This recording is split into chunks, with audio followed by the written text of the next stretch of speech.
오늘 주신 말씀 속에 접붙임의 은혜라는 제목으로 함께 은혜를 나누겠습니다. 기도하겠습니다. 사랑과 은혜가 많으신 하나님, 오늘도 우리를 은혜의 보좌 앞으로 불러주셔서 말씀 앞에 섰습니다. 이 시간 성령께서 우리에게 말씀하여 주시고 깨닫게 하시고 또 말씀 앞에 결단할 수 있는 우리 모두가 되게 하여 주시옵소서. 또 하나님 앞에 나오며 우리의 무거운 짐들을 가지고 나왔습니다. 질병과 아픔과 상처와 실패, 이 모든 것들을 하나님 앞에 가지고 나왔사오니 하나님 어루만져 주시고 위로하여 주시고 치료하여 주시고 회복시켜 주시옵소서. 예수님의 이름으로 기도드립니다. 아멘. 오늘도 하나님의 부르심을 받고 말씀 앞에 서신 여러분들에게 하나님의 은혜가 함께 하시기를 바랍니다. 우리는 그동안 주일 낮 예배를 통하여서 계속 로마서 말씀을 듣고 있습니다. 로마서 6장까지는 영에 속한 사람과 육에 속한 사람, 그러니까 모든 사람이 죄를 범하였고 유대인이나 로마인이나 헬라인이나 다 죄가 온데 있다. 그래서 7장에서는 죄의 문제로 인해서 탄식을 했습니다. 또 8장에서는 죄에서 예수 그리스도의 십자가의 은혜로 해방되었다라고 하는 선포를 했어요. 그리고 9장에서부터는 계속해서 자신의 동족인 유대인의 구원에 대하여서 말씀을 하고 있습니다. 그러니까 하나님께서 이스라엘을 선택을 하셨는데 그 이스라엘이 지금은 하나님의 뜻을 잘 몰라서 구원의 반열에 떠나 있지만 하나님께서는 언제나 남은 자를 통하여서 역사하신 것처럼 유대인들에게도 복음 안에서 남은 자가 있다라고 하는 겁니다. 그리고 오늘 본문은 그 남은 자, 유대인들을 통하여서 이방인에게까지 이어지는 복음에 대하여서 말씀을 하고 있습니다. 그러니까 2000년 전에 이방인들에게 전해졌던 복음이 지금 우리에게까지 와 있는 거예요. 한국에 복음이 전파된 것은 공식적으로 1885년이라고 이야기를 합니다. 그런데 역사 기록에 의하면 그보다 훨씬 전인 1832년 7월에 네덜란드 선교사 귀출라프가 황해도와 충청도에 복음을 전했어요. 그리고 그 후로부터 30년이 지나서 대동강에 토마스 선교사가 복음을 전하기 위해서 들어와요. 그런데 배에서 내리지도 못하고 이 토마스 선교사는 죽습니다. 그리고 그 배가 파손되면서 떨어졌던 성경책을 통하여서 믿는 사람이 있었어요. 그리고 1885년에 미국의 감리교 선교사인 아펜셀러와 또 장로교의 선교사인 언더우드가 함께 한국 땅에 들어와서 복음을 전하게 되는 겁니다. 당시 한인 심중의 그리스도라고 하는 책에 의하면, 그러니까 언더우드 선교사가 한국에 와서 양반들의 인사를 받는데 양반들이 하는 이야기가 우리는 기독교인으로서 황해도에서 왔습니다. 선교사님께서 우리 황해도를 한번 방문해 주십시오. 이 말에 이 언더우드 선교사가 깜짝 놀랐어요. 아니 우리는 한국에 들어와 가지고 밖에 나간 적이 없는데 아니 기독교인이라니요? 아니 제가 한국에 들어온 선교사이고 아직까지 서울 밖으로 나가본 적이 없는데 여러분들이 어떻게 기독교인이 되었습니까? 그러니까는 양반들이 대답하기를 우리는 종종 중국으로 장사를 하러 가는 길이 있는데 이 중국에서 복음을 들었다고 하는 거예요. 한 사람이 중국 학문을 잘 읽습니다. 그 사람이 중국 성경을 가지고 와서 우리에게 설명을 해 주었습니다. 그래서 우리는 중국 사람들이 하는 대로 예배를 드립니다. 그러니 선교사님께서 한번 와주십시오. 그래서 이 언더우드 선교사가 이 말을 듣고 3일간 길을 걸어서 소래촌에 갔는데 놀랍게도 거기에는 예수 믿는 사람들이 있었습니다. 그래서 언더우드 선교사가 거기에 있는 20명 이상에게 세례를 주고 돌아왔다. 그러니까 아마도 중국에서 보내준 성경을 통하여 복음을 접했고 비공식적으로 한국에 들어와서 복음을 전하며 순교했던 선교사들을 통하여서 복음이 전해졌어요. 이 한국 땅에 복음을 전하기 위하여서 많은 선교사들이 문을 두드렸고 순교의 피를 흘렸습니다. 결국은 그 복음을 받아들여서 130년이 지난 오늘날에는 기독교의 인구 25% 정도 되는 세계에서 유래를 찾아볼 수 없을 만큼 복음이 전파되었어요. 뿐만 아니라 오래전부터 한국 교회를 통하여 예수님을 알지 못하는 세계의 여러 나라에 한국 선교사들이 복음을 전하기 시작을 했어요. 지금도 한국의 많은 선교사들이 복음을 전하고 있습니다. 여러분, 이게요 정말 놀라운 일이죠. 복음을 받을 줄만 알아 그런 나라가 아니라 복음을 다시금 전해주는 그러한 나라가 되었어요. 오늘도 저와 여러분들이 예수 믿었습니다. 저와 여러분들이 어떻게 예수를 믿게 되었나요? 우리가 이 로마서를 계속 보면서 깨닫는 것은 우리의 믿음, 그러니까 우리의 믿음은 우리의 믿음으로만 된 것이 아니라고 하는 것을 알게 되는 겁니다. 나 혼자서 이루어진 믿음이 아니라 누군가의 도움을 받아서 이루어진 믿음. 그래서 오늘 말씀과 같이 접붙여진 믿음. 오늘 사도 바울은 오늘 성경 본문에서 돌감람나무와 참감람나무 비유를 들어서 설명을 하고 있습니다. 그러니까 이 참감람나무는 이스라엘 민족을 의미하는 것이고 이 돌감람나무는 이방인을 의미를 하는 것이고 농부는 하나님을 뜻합니다. 자, 오늘 본문 17절 말씀 같이 봅니다.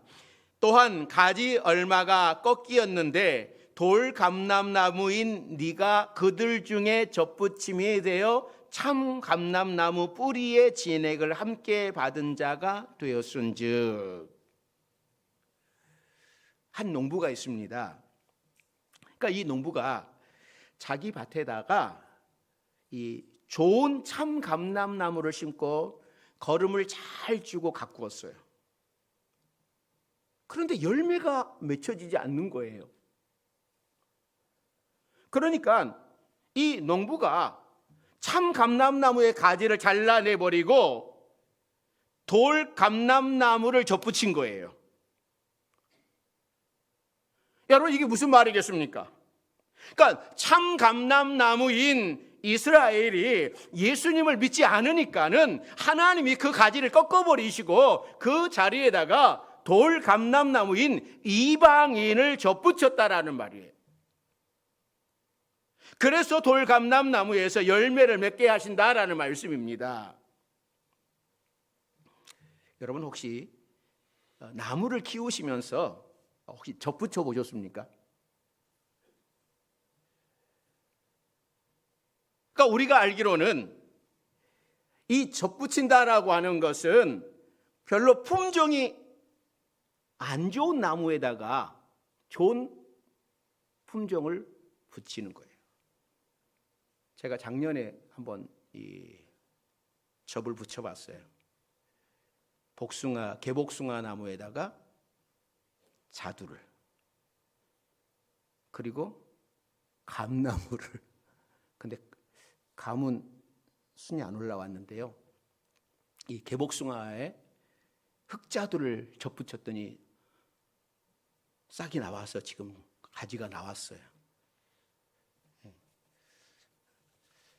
다시 한번 감나무를 붙여보고 싶어요. 제가 우리 교회에 심었던 이 고염나무에 대해서 여러 번 말한 적이 있잖아요. 저는 땅이 있으면 이렇게 유실수들을 좀 심어놔가지고 좀 이렇게 자두 먹어본 기억 나시죠? 자두 여러분. 개척 초기에 큰 자두나무가 있어서 그 자두를 따가지고 저녁에 자두 잔치를 하는, 그 자두 정말 맛있었거든요. 그래서 저는 교회 땅이 있으면 유실수를 좀 많이 심어서 우리 성도들이랑 같이 나눴으면 좋겠다. 그래서 제가 이 장두감을 여러 번 심어봤어요. 그래가지고 근데 안 되더라고요. 제가 또 그래서 밤나무도 한 그루 조그마한 모종을 심어봤고요. 또 왕대추, 그 대추도 제가 한번 심어봤고요. 지금 자두도 흑자두를 한번 심어봤고요. 개복숭아에다가 접도 붙여봤고요. 제가 이 장두감을 심어서 많이 열리면 우리 성도들이랑 나누리라 하고 이 장두감 나무를 심었더니 이게 막 자라서 감나무 꽃이 폈어요. 여러분 감나무 꽃도 먹는 거 아시죠? 그리고 목걸이도 만드는 거 아시죠? 이 촌놈들이 할 줄 알아요. 그런데 꽃은 폈는데 감이 열리긴 열렸는데 손가락만한 것만 열리는 거예요. 다다다다다 열려. 저게 뭐지 도대체? 아니 나는 장두감 심었는데 저것들이 뭐야, 저게 감나무가 아니었어? 나중에 장로님께 여쭤보니까는요, 장두감이 아니라 고염나무랍니다. 그런데 저는 이 장두감을 심었는데 고염나무가 나서 제가 이것들을 파버릴까? 아무 쓰잘데기 없는 거잖아. 저거 파버릴까? 그런 생각을 가지고 있는데 장로님이 놔두시라고 그러더라고요. 그래서 지금도 놔뒀어요. 그런데 오늘 설교 준비를 하면서 제가 인터넷을 잘 검색을 해봤어요. 그랬더니 이 고염나무가 쓸모없는 나무가 아니더라고요. 이 고염나무에다가 감나무를 접붙여야지만 좋은 감이 열리는 거예요. 고염나무는요, 정말 요 열매가요, 손톱만 해요.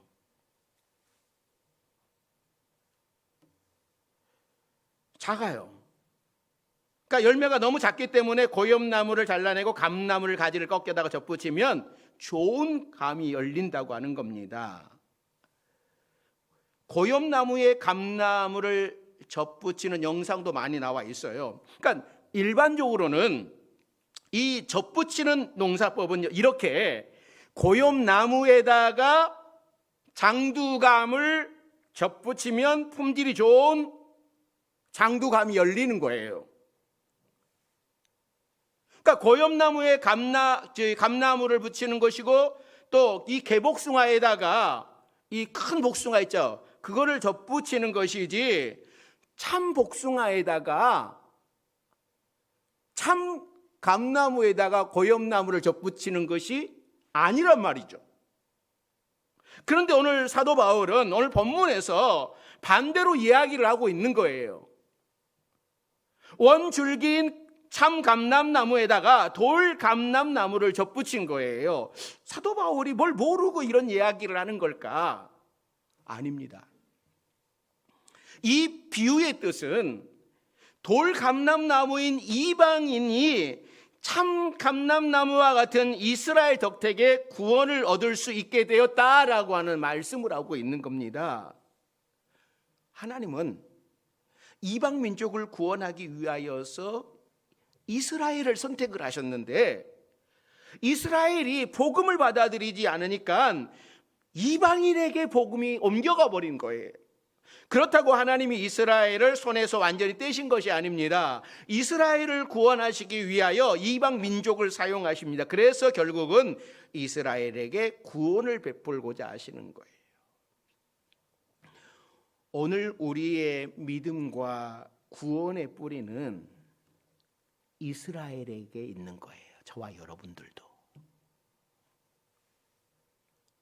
참 감람나무에 뿌리를 두고 있다라는 말씀이죠. 그렇기 때문에 우리의 믿음은 접붙여진 믿음이에요. 우리의 구원은 접붙여진 구원. 우리가 인품이 좋아서 믿음을 가진 것도 아니고 우리가 구원받을 자격이 있어서 구원받은 것도 아닙니다. 우리는 아무런 자격이 없는 거예요. 단지 이스라엘이 복음을 배척하니까 그 혜택을 우리가 받아서 구원 얻게 된 거예요.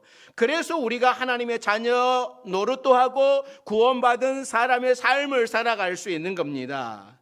만일 하나님이 그렇게 하지 않으셨다면 우리는 천국의 삶도 꿈꾸지 못하고 심판을 받아서 지옥의 삶을 살아야 할 존재들이었어요.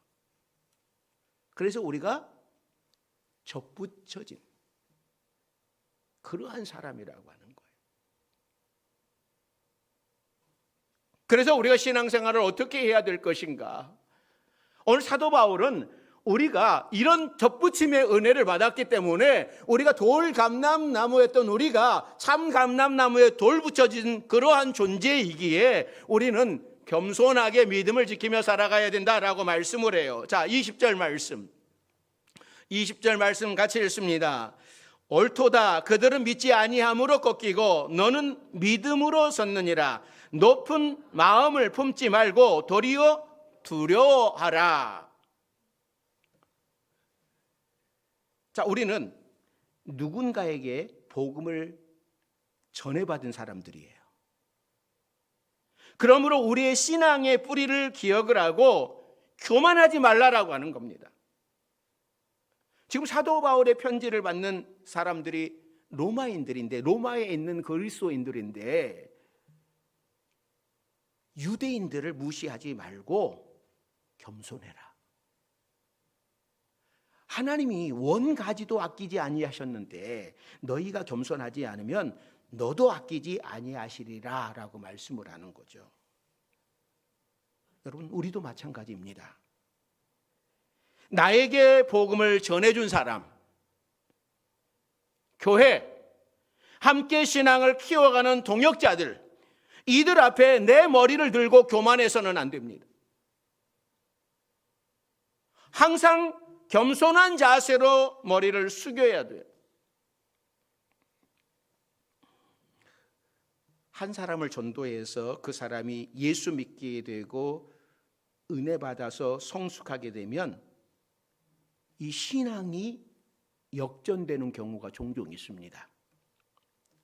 그래서 먼저 된 자가 나중되고 나중된 자가 먼저 된다라는 예수님의 말씀처럼 신앙의 역전이 일어나는 경우가 있어요. 어떤 집사님이 예수님을 믿고 그 친구를 전도를 했어요. 그래서 이 둘이 열심히 신앙생활을 하는데 언제부터인지 먼저 믿은 집사님이 뒤로 처지고 전도받은 그 친구는 막 신앙이 막 성장해요. 그러면서 그 하나님의 은혜를, 예수 그리스도의 은혜를 알면서 교회에도 열심을 내기 시작을 했습니다. 그러다가 그 친구도 집사님이 되고 또 몇 년 있다가 권사까지 되었어요. 교회는 오래 다녔다고 직분을 받는 것이 아니라 믿음이 좋으면 되잖아요. 그런데 전도를 받아서 집사가 되고 권사가 되신 분이 자신의 신앙을 자랑하기 시작을 했습니다. 여러분, 내 신앙을 자랑하기 위해서 어떻게 해야 됩니까? 상대방을 깎아내려야 돼요. 왜냐하면 내 신앙이 좋아, 내 믿음이 좋아라고 한다면 누구보다, 나를 전도한 사람보다 내가 믿음이 좋아. 또 같은 부서에서 일하는 사람을 뭐예요? 저 사람보다 내가 낫지. 그래야지 내 믿음이, 내 신앙이 뭐예요? 올라가게 되는 거예요. 뭔가 다른 사람보다 비교를 해서 다른 사람을 내려야지 내가 올라가는 것처럼.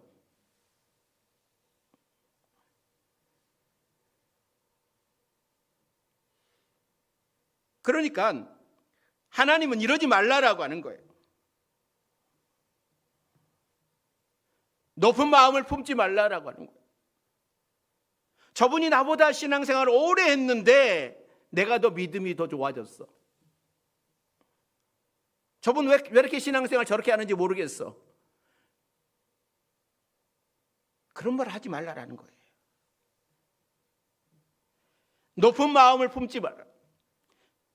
자랑하지 말라라고 하는 겁니다. 비록 자기를 전도한 그 사람이 뒤처질지라도 자신이 구원받은 것에 대하여 감사해야 하고 겸손하라고 하는 겁니다. 그 사람이 아니었다면 죄인이기에 망하고 지옥 갔을 텐데 친구의 전도를 받아서 구원받고 천국에 가게 됐으니 여러분 얼마나 감사한 일입니까? 내 신앙의 뿌리, 나를 성장하게 해준 사람들과 교회에 감사하는 마음을 갖는 것이 진정한 믿음의 사람이에요. 그러므로 우리는 우리의 신앙의 뿌리를 기억을 해야 돼요. 2000년 전에 유대인으로부터 시작된 뿌리는 지금 우리에게까지 이어졌고, 우리도 누군가에게 신앙의 뿌리를 두고 있습니다. 그것이 부모님일 수도 있고요. 그것이 나에게 복음을 전해준 누구일 수 있어요. 사랑하는 성도 여러분, 우리는 이방인으로 구원받은 것에 대하여서 감사하고 감격해야 됩니다. 그렇지 않으면 큰일 나는 거예요. 만일에 높은 마음을 품고 교만하고 두려워하지 않으면 하나님이 손을 쓰시겠다라고 말씀해요. 하나님이 어떻게 손을 쓰실까요? 여러분 21절 말씀 같이 봅니다. 21절 같이 읽습니다. 하나님이 가지들도 아끼지 아니하셨은즉 너도 아끼지 아니하시리라. 이방인인 우리가 복음을 받고도 받아들이지 않고 열매 맺지 아니하면 하나님은 과감히 꺾어버리신다라고 하는 겁니다. 하나님께 선택받았던 참 감람나무인 이스라엘도 아끼지 아니하시고 꺾으셨는데 이방인쯤이야 아무것도 아니지 않겠느냐라고 말씀을 해요. 이게 굉장히 무서운 말씀입니다. 돌감람나무가 참감람나무에 붙여지면 믿음을 갖게 되고 구원 얻게 되고 천국 삶을 살지만 자랑하고 교만하면 그 은혜를 깨닫지 못하면 그 은혜의 삶을 살아가지 아니하면 여차 없이 찍혀버리시겠다.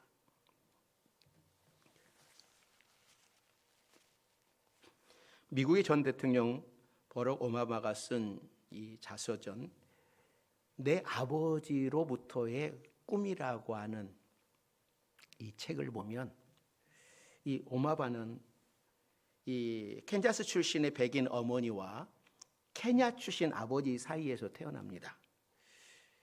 그때 어머니의 나이가 18살, 아버지는 24살이었습니다. 그런데 아버지가 얼마 후에 이 오바마를 또 엄마를 버리고 케냐로 돌아가 버렸어요.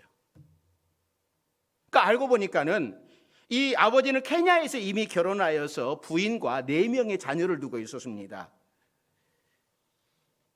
그러자 어머니는 다시 인도네시아인 남자와 결혼을 해서 이복 동생을 낳았고 인도네시아로 거처를 옮겨가 버렸어요.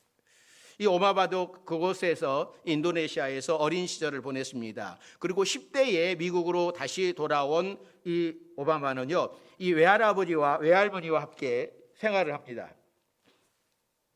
부모에 대한 반감을 가질 수 있었음에도 불구하고 이 오바마는 어머니에 대해서 이런 이야기를 해요. 내가 한창 자라던 시절에 중요한 인물, 그녀가 내게 가르쳐 준 가치들은 내가 정치에 입문한 이래로 계속해서 나에게 하나의 표준이 되었다. 엄마가 가르쳐 줬던 그 이야기들이 자기 정치의 표준이 되었다라고 이야기를 해요. 또 이 오바마는 아버지가 돌아가신 후에 아프리카 케냐, 즉 자신의 뿌리를 찾아갔습니다. 그리고 노란색 타일로 덮인 아버지의 무덤 앞에 무릎을 꿇고 수십 년 동안 애써 참았던 눈물을 쏟아내요. 오바마는 자서전의 제목을 내 아버지로부터의 꿈이라고 붙였습니다. 그러니까 이 오바마의 꿈, 대제국 미국의 대통령이 되려던 꿈이 어디서부터 왔는가? 아버지로부터 왔다고 하는 겁니다. 그는 자신의 아버지 때문에 어린 핏덩이 같은 자신을 버리고 겨우 20살에 불과한 아내를 미련 없이 버리고 떠난 아버지 때문에 오늘의 자신이 있었다라고 하는 것을 강조하는 겁니다. 그러니까 오바마는 아버지와 엄마를 원망하지 않고 자신의 뿌리에 대하여서 감사했어요. 우리 같았으면 왜 버렸냐고, 또 엄마 왜 재혼했냐고 그러면서 원망을 하고 막 그럴 터인데, 원망하지 않고 자신의 뿌리에 대해서 감사하는. 사랑하는 성도 여러분, 참 신앙인이라면 자기가 빚진 영적 뿌리를 잊어서는 안 된다라는 거죠. 감사할 줄 알아요. 나의 믿음을 크게 한 것에 대한 감사. 그러니까 사도 바울은 오늘 본문에서 유대인이 영적인 뿌리라는 이 말씀을 하기 위해서 하나님이 절대로 이스라엘을 버리지 아니하셨다라고 확실하게 말하고 있는 거예요. 하나님께서는 그 뿌리를 보존해 주십니다. 그리고 지금도 나를 있게 해준 신앙의 뿌리를 우리도 잊어서는 안 되는 거예요. 나도 누군가의 뿌리가 되어서 그 사람에게 예수님의 진액을 전해줄 수 있는 참 감람나무가 되어야 됩니다. 사랑하는 성도 여러분, 본래 우리가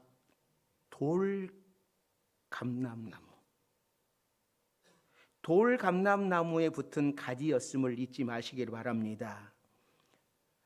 아무 열매 맺을 수 없는 존재였어요. 그런데 하나님의 은혜로 생명나무에 접붙여진 거예요.